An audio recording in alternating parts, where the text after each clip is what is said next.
Hi, I'm Julie Carbray. I am a clinical professor of psychiatry and nursing at the University of Illinois, Chicago, Department of Psychiatry and College of Nursing, and I'm also a psychiatric nurse practitioner. I am co-director of this year's Psych Congress, along with Doctors Jan and Mattingly. And this was a large meeting, maybe over 4,000 in attendance. A big conversation at this meeting was going beyond symptom control across disease states. Things like upping the game in our treatments for persons with depression, reviewing data that really shows our antidepressants have a limit to just how much they can accomplish in overall treatment and care for persons with depression. Similarly with ADHD, while there's some new agents in the pipeline that might be addressing some of those continued deficits that we see for a good functional life in people who have these disease states, this meeting was really focusing on looking at the whole person. Although you have symptom control, how do we up our game and looking at functional outcomes for people going to work, having meaningful relationships? How do we keep encouraging each other to use evidence-based approaches that might go beyond, they look better on this scale. This year, we had a new partner at Psych Congress, which is an international society looking at sleep.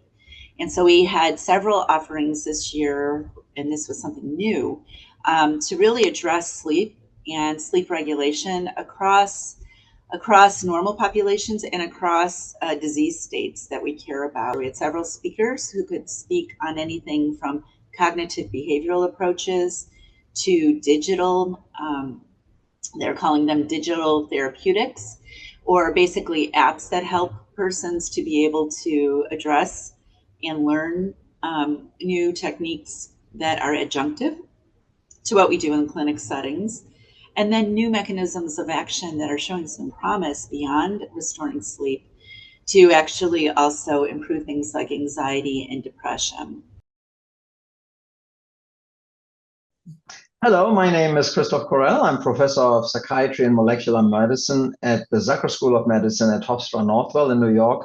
And I'm also professor and chair of the Department of Child and Adolescent Psychiatry at the Charité University in Berlin, Germany. And I'm today also talking about a study that I'm the PI, the international principal investigator of, and that's the Solaris study that deals with subcutaneous olanzapine long-acting injectable that is sponsored by Teva. Schizophrenia is a very severe mental disorder, unfortunately often relapsing and chronic and quite debilitating. And we know that relapses, becoming sick again, is one of the most preventable risk factors for poor outcomes. The reason why this olanzapine subcutaneous LAI is so important is that we do have olanzapine as a deep intramuscular long-action injectable. So, okay, that's fine. Why do we need something else? Well, the problem is that olanzapine is very water and blood soluble. And when you give a deep intramuscular injection, you can lacerate or hurt a little bit of a blood vessel, and then all the medication that's supposed to sit in the muscle and be released over a month very slowly can get into the bloodstream and overwhelm the brain,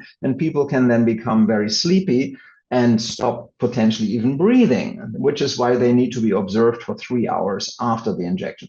So with the Solaris program, there were two phases of the study that the Food and Drug Administration wanted. So first of all, does the olanzapine formulated in a way that you can give it under the skin, does that give you the same efficacy as we know olanzapine acutely? In the phase 3 randomized double-blind placebo-controlled phase 1 of the Solaris study, there were 675 patients who were randomized to 3 doses of the subcutaneous olanzapine long-acting injectable, 531 milligrams, 425 milligrams, and 318 milligram once monthly, or placebo.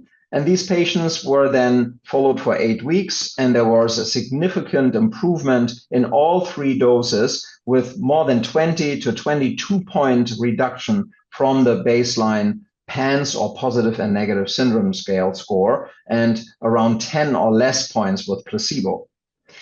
Patients were then followed into the phase 2 of the study. That was an open label long-term safety phase of up to 48 weeks with the same doses of 1 monthly subcutaneous olanzapine injection, or there was a re-randomization of placebo to any of those 3 doses.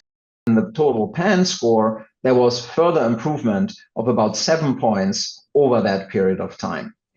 3,476 injections later, there was no single post-injection delirium, somnolence, sedation problem. And when you put the whole development program with more than 3,900 injections, there was none.